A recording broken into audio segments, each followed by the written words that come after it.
The Great Depression, a dark time in America's history, economically and socially. So, first off, let's start at what caused this Great Depression and the effects it had upon the nation. Now, the stock market crashed in the 24th of October, 1929. It had prospered good in the 20s. They called it the Roaring 20s. And a lot of people came back after the war and became families and became in debt with their home and mortgages and buying new inventions like the washing machine, radio, stuff like that. And they started out with the stock market, investing heavily in it. People would even take out loans at the bank to invest in the stock market. Well, as time went on, manufacturing declined, agriculture was in trouble. They was declining since they didn't need all the foods for supporting the war. They was heavily in debt on these farms. So one thing led to another that contributed to the crash. So they started selling off stock slowly but slowly, and it finally just crashed. Now the banks, this is before they had any federal backing. People rushed to the banks to get their money. With the money, the banks just couldn't support all this money. They didn't have the reserve to pay out what they had in the bank from people's money. So it even got to where they was only paying 10 cents back on the dollar. And a lot of people went bankrupt, lost their life savings and everything. It really got tough. And you can see right here where the banks, the failures of the banks, from 25 to 33. A lot of little banks and medium banks just folded. They would just close their doors. They went out of business. And that put a lot of people, that put up to 30% of the working population in the nation unemployed. And what few jobs there was, people would line up by the thousands just for a couple of jobs. Most didn't find no jobs. And the way it was, Hoover, he was elected in 1929 at the same time the stock market crashed. He got blamed for a lot of it, but it really wasn't his fault. But he had no solution for it, but he tried the best he could. Well, in the meantime, in 1931, the U.S. out west in the Plain States was having droughts, real bad droughts. And they had these windstorms. You could see. They called it the Dust Bowl. It would just blow up all this dust in the air and just send it all over the place, cover up everything, crops, lands, towns, houses, everything.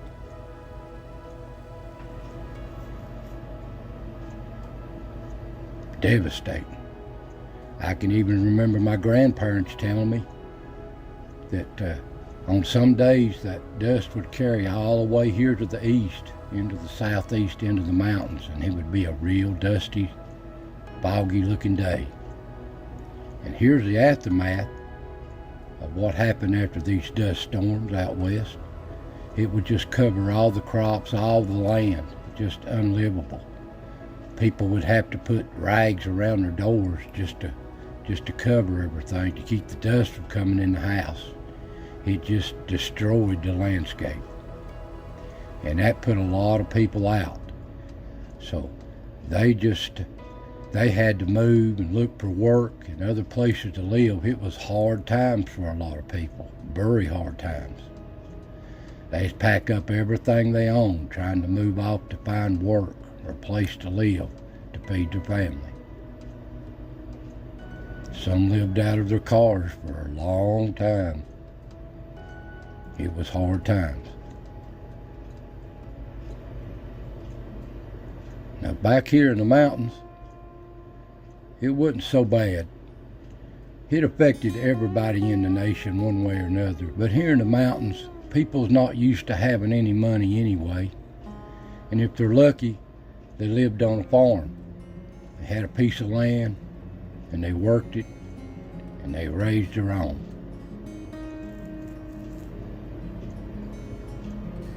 A lot of them here in these mountains went into the coal mines, made a living off the mines, day in and day out raising their families. It was hard work. Really hard work. And they would do all their hard work day after day just to feed their family. And they mostly worked for script that they used at the company store. And they lived in housing like this in these mining communities. And these are some of the better ones. And they would spend all their money at the company store. They usually get indebted to them to feed their family. But what else was there to do? There was no other jobs. And some got into the logging business. They done logging in these mountains and still do it today, just like they do mining.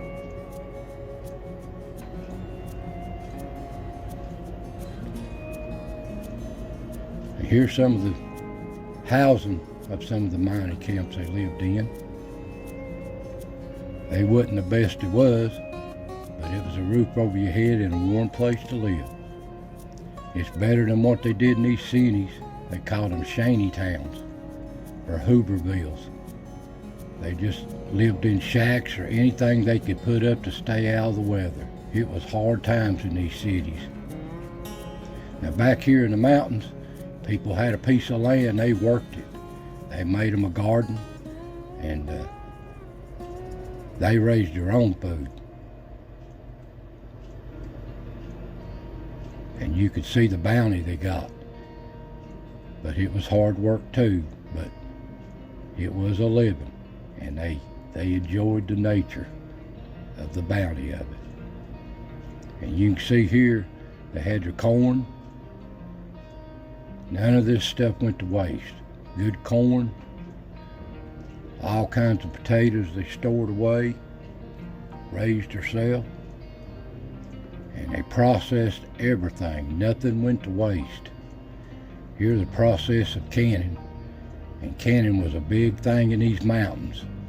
That was your food that you lived off the winter months, that got you by all through the year, and it really paid off. These mountain people canned for many and many a years, and they still do today.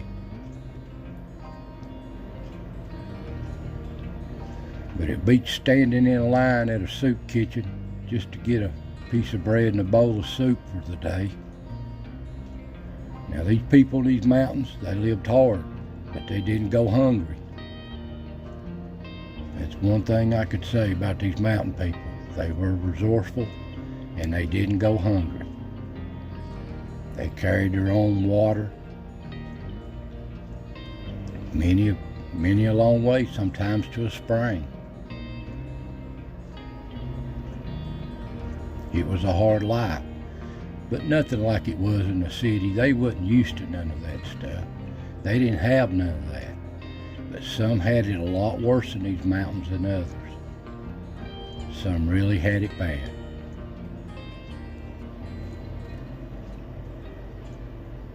And I remember growing up, an old coal pile out in front of the house, wood pile. People for heat would use coal, trees, whatever they could find, kindling, to cook the cook stove. I remember many morning when I was little, grandmother, we'd have an old warm morning stove in the living room. Coal burning stove, kept the house warm. And you couldn't have no coal, you couldn't buy it, you didn't have the money. And people would just pick up pieces of coal off the coal cars as they went down, the tracks would fall off. They would heat their stove, heat their house with it. They spent many a time picking up loose coal. And these people in these mountains, they grow their own livestock, grow their own hogs and killed them, slaughtered them. That got a lot of people by, and they traded with these extra hogs too. And when you're young in these mountains, you learn to grow up and hunt real quick. That was an adventure. Loved to hunt. That was how you put meat on the table most of the time. You go out and you hunt it.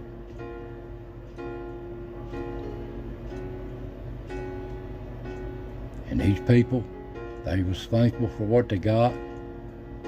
They believed in the Lord, and they was thankful for what they had, and it could have been a lot worse. They all supported their local community, their churches.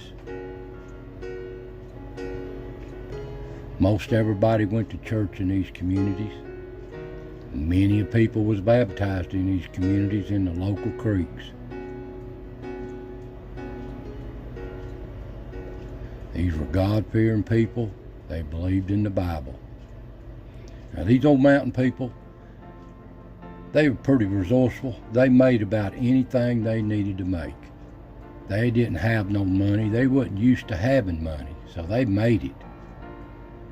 Made anything from baskets to brooms, mops, anything they needed to live with, they made it.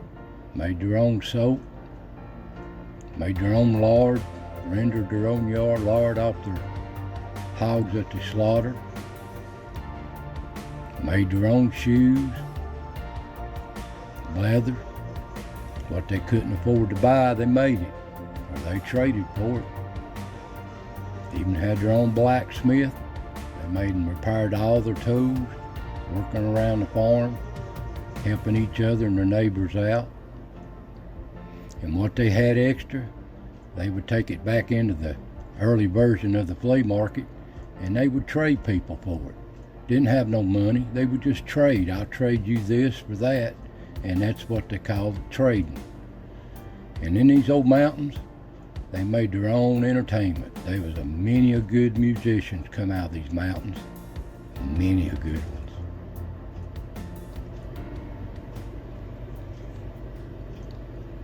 Now back in the old cities, here they were just trying to find a job. People going from town to town trying to find jobs. There just wasn't no jobs. Nobody was hiring. So people really had a hard time. But back here in these little communities in these mountains, they had hard times too, but nothing like they did in the big cities. They were used to not having no money, so it wasn't really a big thing to them. They fared so much better. They lived off the farm, raised their own livestock, worked the land, raised their own crops. And nothing went to waste here in these mountains. They made their own sugarcane, molasses. Now in 1933, Franklin D. Roosevelt was elected. Now he inherited this problem of this depression, but he planned on solving it. So he come up with a plan called the New Deal. And in this New Deal, he had the plans of repairing infrastructure throughout the country. He also come up with TVA. He also come up with the Social Security program that people would pay into from working. And he also come up with the CCC program. And the CCC program was called the Civilian Conservation Corps. This was set up for young men that's unemployed from the age of 18 to 25, and they enlisted at 6 months at a time.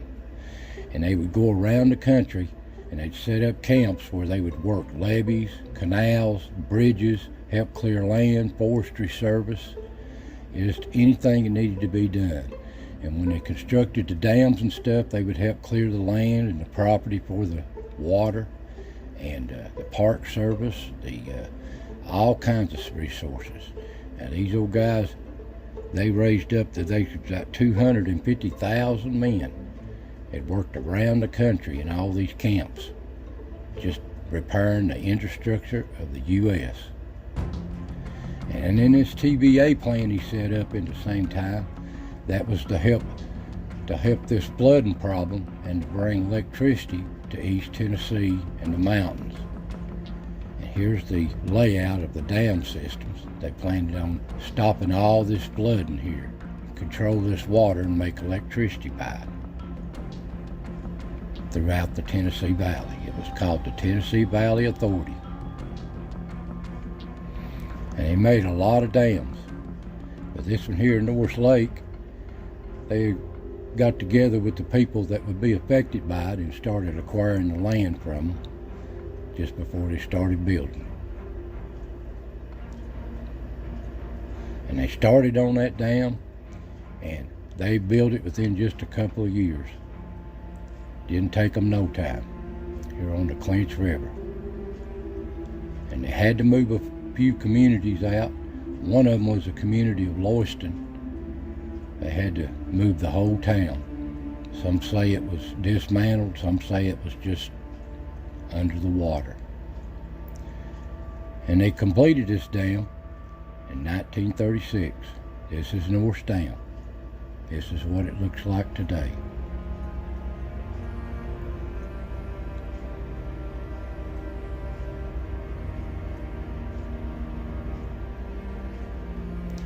Now, the biggest devastation in the 30s that happened in the mountains, the Appalachians, was a blight come through and started killing all the American chestnuts. A lot of people depended on these. They sold these chestnuts and traded them for goods to live in the country. This really devastated them. That was a big setback. But none of these people in these mountains went hungry. They always had food on the table. They were real resourceful, and they was thankful for what they had. Most lived off the little plots of land like this, up every little old holler, every community, and people lived off the land. And everybody attended the local church and supported their communities.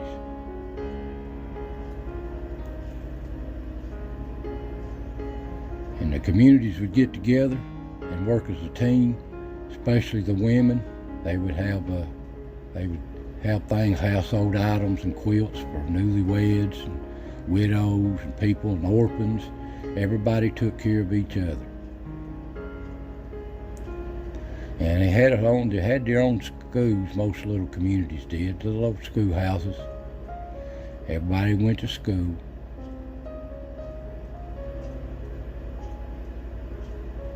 And these schools, just like any other school, you learn America, history, reading, writing, and arithmetic. And growing up in these mountains was so much fun, just running the fields, innocent to all this stuff that's happening in the world.